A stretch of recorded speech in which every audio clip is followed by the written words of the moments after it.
Hola a todos y bienvenidos a un nuevo vídeo. Antes de nada, antes de comenzar, gracias, que ya somos casi 50 suscriptores. Poco a poco vamos subiendo el listón y también gracias a todos los que comentáis y le dais a like a los vídeos.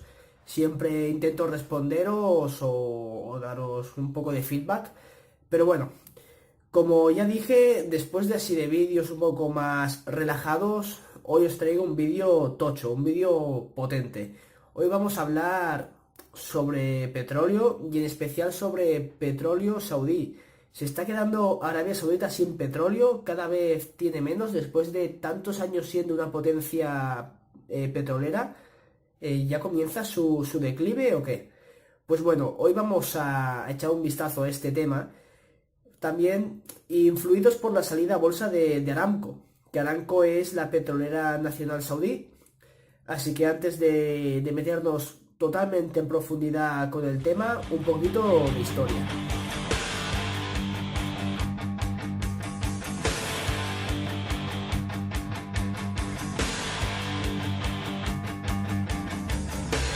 Tony escribe en una bomba, el petróleo para mí.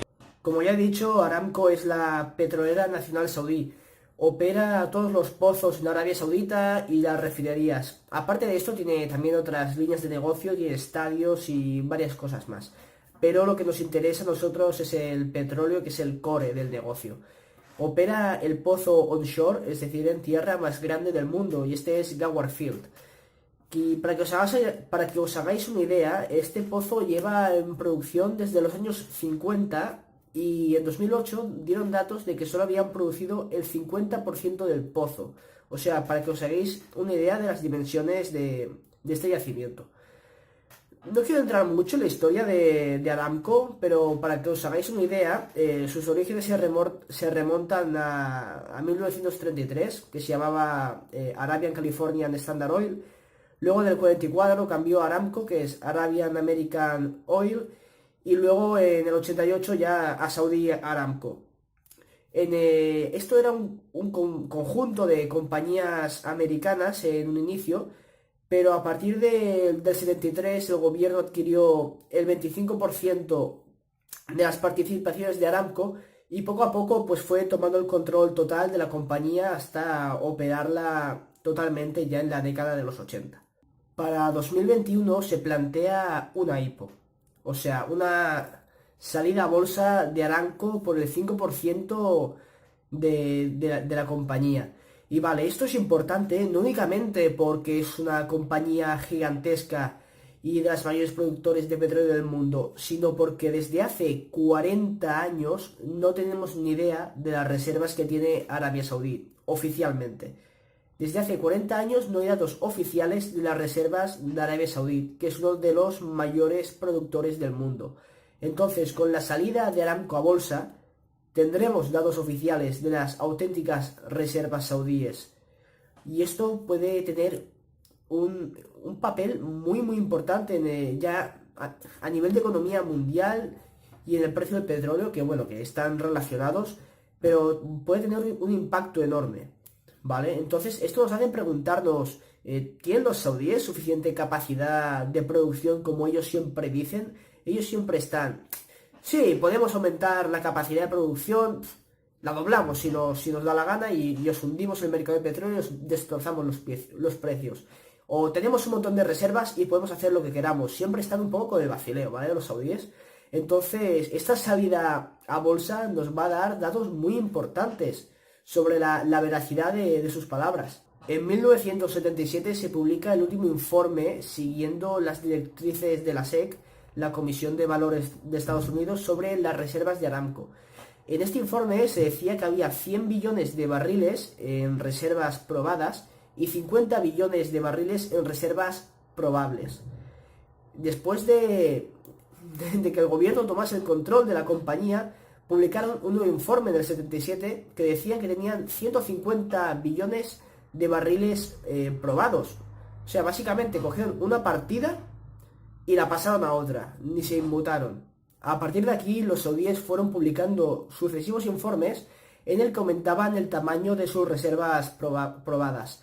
En el 82 publicaron un nuevo informe donde aumentaba este número a 160 billones de barriles en reservas probadas, y en el 88 ya publicaron un nuevo informe en el que decían que tenían 260 billones de reservas probadas en barriles. Desde 1988 los saudíes han producido 100 billones de barriles, pero sus reservas probadas siguen siendo las mismas, 260 billones. Nadie fuera de los altos cargos de Aramco sabe exactamente qué es lo que tienen en reservas. Entonces, la única forma que nosotros podemos aproximarnos a hacernos una idea sobre lo que ellos tienen en reservas es usar métodos indirectos. En este caso, usaremos la linealización de Hubbert. Realmente os recomiendo que vayáis a Goering and Rosenzweig.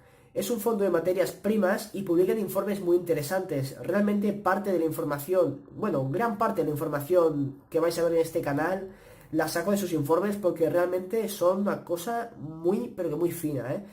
Y bueno, si sois demasiado vagos para leer, no sabéis inglés o cualquier otra excusa para no leeroslo, este vídeo es vuestro vídeo.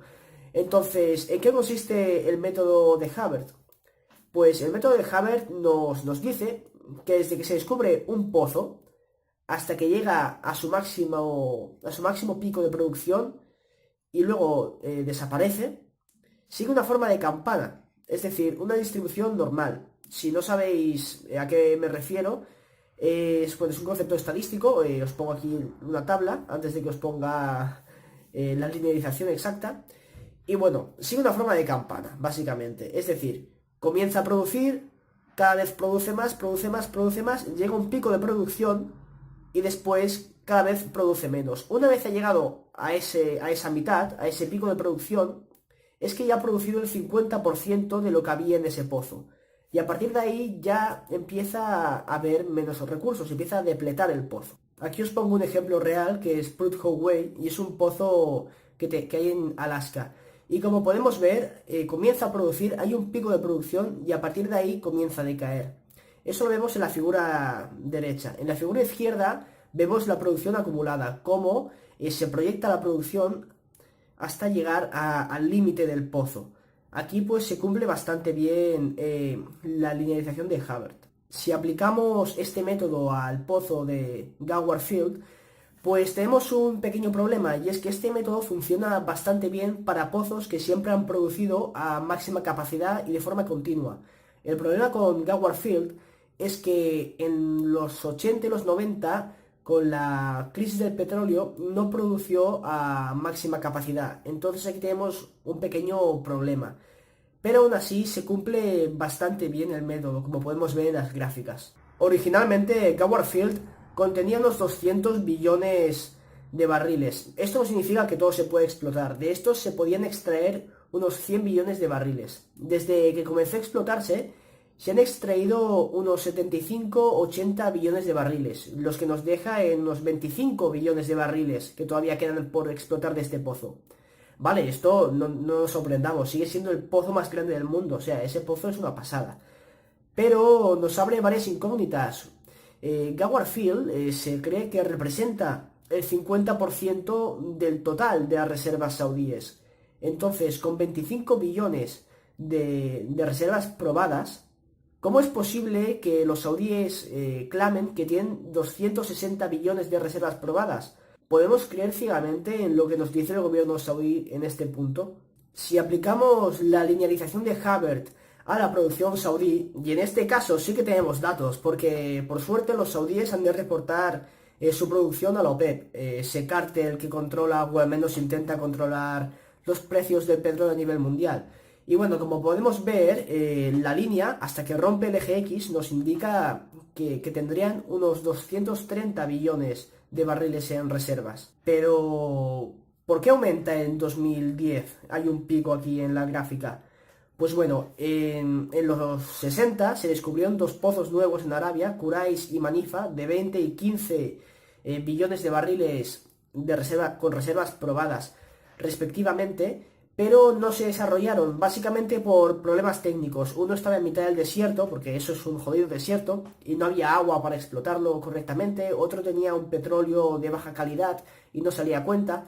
Pero en 2007 el gobierno saudí dijo, por mis narices, que esos pozos los vamos a explotar.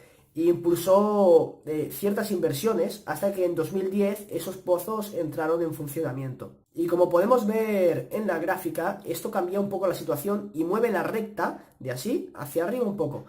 Y nos sitúa en 260 billones de barriles. Con todo esto se nos abren más dudas. Una de estas es si se van a descubrir nuevos pozos en Arabia que hagan que cambie todavía el pronóstico. Pues esto es probable, pero es poco posible, porque desde los 60 se iba invirtiendo en descubrir nuevos pozos y no ha habido ningún gran descubrimiento. Cuando hablo de gran descubrimiento hablo de pozos con billones de barriles en reservas probadas. Y desde los 60 no hay un gran descubrimiento. Entonces es posible, siempre puede ocurrir un cisne negro, pero es poco probable. Otras dudas que nos pueden surgir a la mente es si debido a la mejora tecnológica van a poder aumentar... a ver, me va a costar traducirlo al castellano, pero es, digamos, lo que se recupera de un pozo, ¿no? Las reservas recuperables. ¿De acuerdo? Entonces, debido a la mejora tecnológica, ¿van a poder recuperar más petróleo de los pozos? Es posible, aunque Aramco siempre dice que usa la mejor tecnología del mundo. Entonces, ya veremos, pero sí, lo más seguro es que al aumentar y al haber un avance tecnológico se consiga recuperar más petróleo. Y luego una duda más que nos puede surgir es si Arabia se va a poder convertir en una potencia shale como Estados Unidos, si va a haber un boom del shale. Aquí es donde más dudas podemos tener, porque no sabemos la geología, cómo es la tierra y los pozos. Tenemos que tener en cuenta que Arabia Saudita no deja que vayan geólogos a estudiarlos y luego publicar los resultados. Es algo privado y que está en secreto. Pero, claro, el shale requiere una tecnología bastante avanzada. Entonces, yo no creo que Aramco tenga todavía esa tecnología para convertirse en una potencia del shale. Pero si ocurriese, ocurriría de aquí unos cuantos años, pongamos 10, 15 años, me lo estoy inventando, no tengo datos para decir eso, pero de aquí unos cuantos años podría ocurrir. En el caso de que ocurriese, seguramente veríamos lo que ya hemos visto que ha pasado estos últimos años, con Estados Unidos convirtiéndose en una potencia del shale. Inundaría el mercado con un montón de producción, lo que bajaría los precios un montón. Luego, bueno, típicos problemas del shale, que requiere mucho capex, no es sostenible. Es que el shale es una movida bastante interesante. Entonces, bueno, seguramente se repetiría la historia otra vez. Si queréis saber más del petróleo, os recomiendo que vayáis a un vídeo que tengo, que hablo del petróleo y de la industria y del mercado. Lo tengo en el canal, así que recomiendo que después de ver este vídeo vayáis y lo busquéis.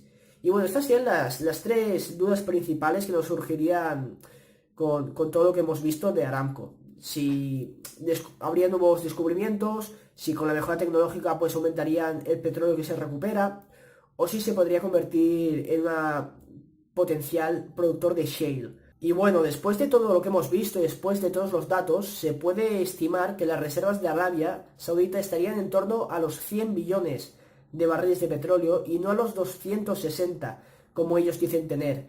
Pero claro, un gobierno no va a decir nunca que, oye, hemos ido inflando los datos todo este tiempo.